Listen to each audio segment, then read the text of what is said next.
Assalamualaikum warahmatullahi wabarakatuh.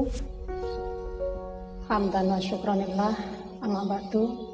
Anak-anak sekalian, peserta matsama yang kami cintai dan kami banggakan, syukur alhamdulillah kita panjatkan kehadirat Allah yang telah memberikan rahmat, taufik dan hidayahnya, sehingga di pagi ini kita bisa dipertemukan Allah dalam keadaan sehat.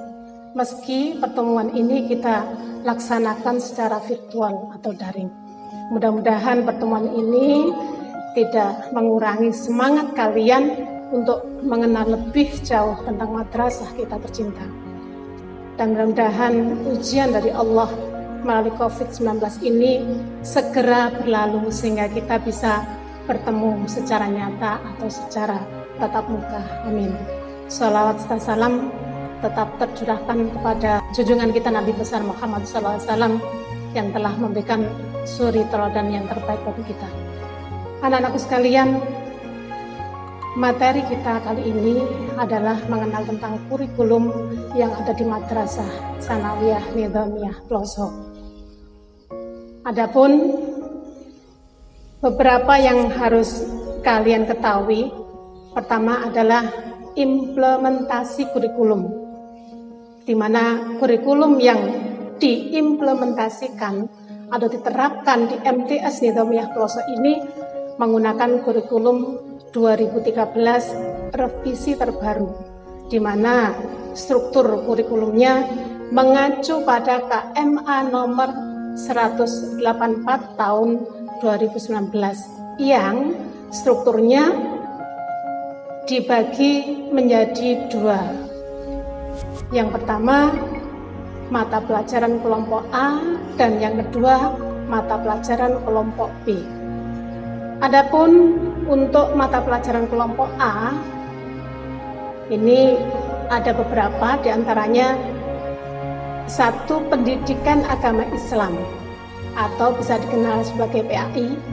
Ini dibagi menjadi 4. Yang pertama Al-Quran Hadis, kemudian Akidah Akhlak, Fikih, dan SKI atau Sejarah Kebudayaan Islam. Kemudian berikutnya pendidikan Pancasila dan Kewarganegaraan atau bisa kita kenal sebagai PPKN. Kemudian bahasa Indonesia, kemudian bahasa Arab, kemudian matematika, ilmu pengetahuan alam atau IPA, ilmu pengetahuan sosial atau IPS, dan bahasa Inggris.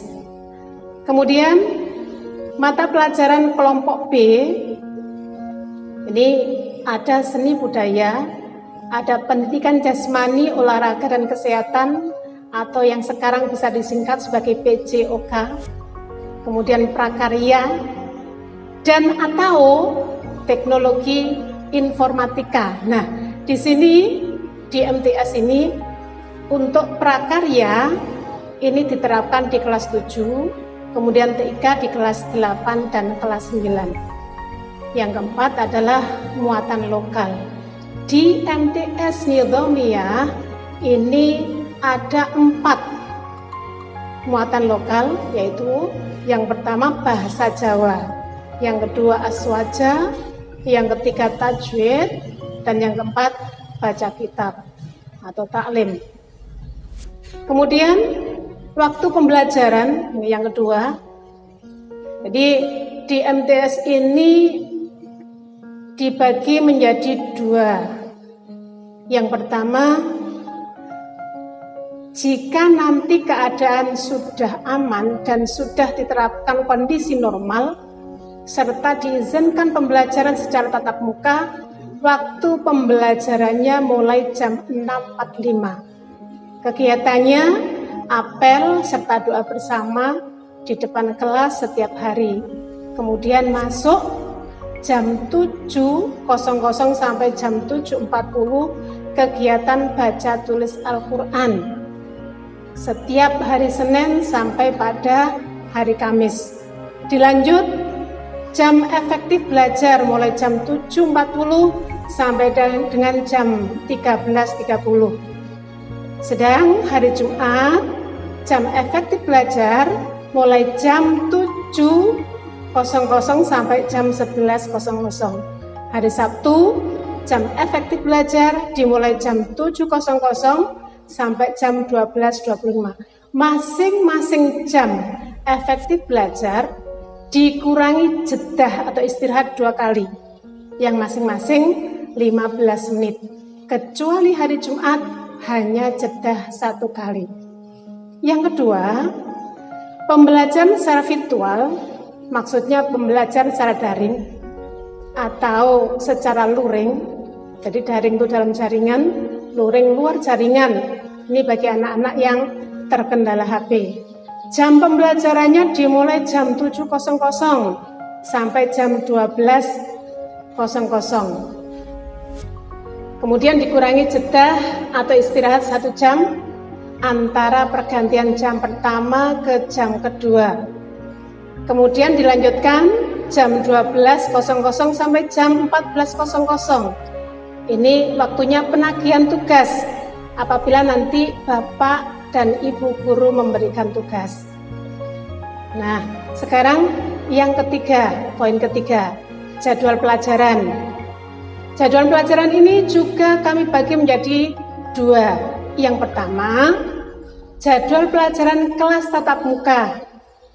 Ini nanti kalau kita sudah diizinkan menyelenggarakan pembelajaran secara tatap muka. Bisa 3 sampai 5 mata pelajaran setiap hari. Yang kedua, jadwal pelajaran kelas virtual atau BDR. BDR itu belajar di rumah atau home learning. Ini hanya 2 mata pelajaran setiap hari. Berikutnya, yang keempat adalah sistem penilaian. Mengapa harus ada penilaian? Dan apa sih tujuannya? Jadi penilaian ini kita laksanakan, tujuannya adalah untuk mengukur atau mengetahui sejauh mana peserta didik atau siswa mampu memahami serta menyerap materi atau ilmu yang Bapak Ibu sampaikan, Bapak Ibu guru sampaikan. Dan di dalam standar kompetensi lulusan ada 3 jenis penilaian. Yang pertama, penilaian sikap, baik sikap spiritual maupun sikap sosial.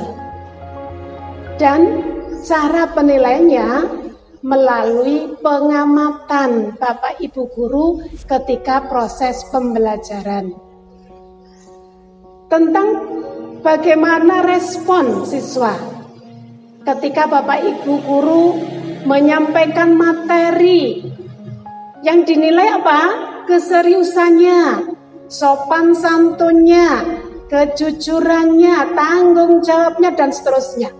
Itu diamati terus. Kemudian yang kedua, penilaian pengetahuan atau kognitif. Penilaian ini diambil dari penilaian harian, penilaian tengah semester atau PTS, dan penilaian akhir semester atau PAS, dengan tujuan untuk mengukur kompetensi peserta didik tentang pemahaman materi atau ilmu yang telah disampaikan oleh Bapak dan Ibu guru. Yang ketiga, penilaian keterampilan atau psikomotorik. Penilaian ini diambil dari nilai penugasan yang diberikan oleh Bapak Ibu guru dengan tujuan untuk mengukur sejauh mana kompetensi peserta didik mampu mempraktekkan atau mengamalkan ilmu yang sudah diserap atau dipahami.